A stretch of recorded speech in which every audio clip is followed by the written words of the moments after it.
Мамлекеттик камсыздандыруу системасы калктын бардык катмарын камтууга аракет кылат. Тегин адамдар айлык акысынан белгилүү өлчөмдө төлөм жүргүзүшөт. Ал эми мамлекет социалдык жактан корголбогон жарандарды, пенсионерлерди, балдарды, мүмкүнчүлүгү чектелген адамдарды өз көзөмөлүнө алат. Бул система коомдогу теңчиликти камсыз кылууга өбөлгө түзөт. Ар бир адам анын кирешесине же социалдык абалына карабастан медициналык жардам алууга укуктуу. Буга чейин мамлекеттик камсыздандыруу уюмунда медициналык камсыздандыруу деген өзү жок эле. Анан мына баягы суроо талапты эске алып, анын үстүнө баягы биздин ушул медициналык камсыздандыруунун актуалдуулугун эске алып, анан мамлекеттик камсыздандыруу уюму дагы ушул өзүндө медициналык камсыздандыруу кызматын киргизип атат. Негизи ала турган болсок, бул медициналык камсыздандыруу деген адамдарды камсыздандыруу деген топко кирет да, түргө кирет.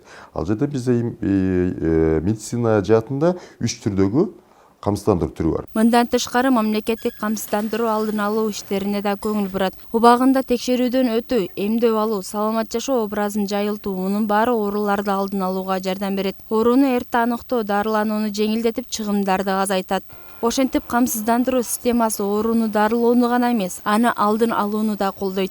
Бул медициналык камсыздандыруу алдын ала бул жарандарга өзүн камсыздаганга жардам берет да, чоң пайдасы тиет. Мисалы, азыркы учурларда унааларды камсыздап атабыз, батирлерди, ошол эле турак жайларды камсыздап жатабыз. Ошондой эле өзүбүздүн ден соолугубузду дагы камсыздасак, бул өзүбүзгө эле чоң мүмкүнчүлүктөрдү берет да.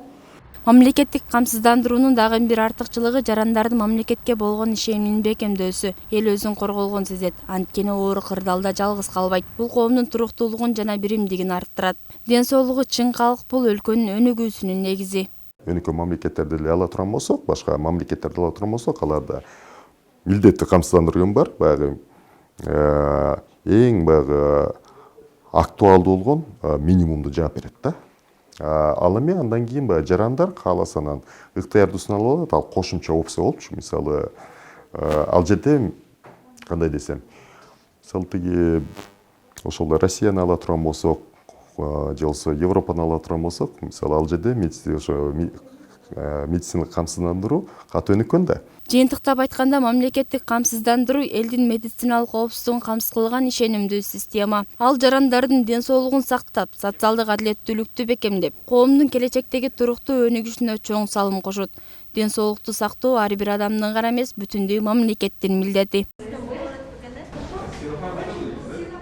Кызжыбек Жээнбек кызы, Нурмухаммед Дүйшөнбек уулу, ТРК Чүй.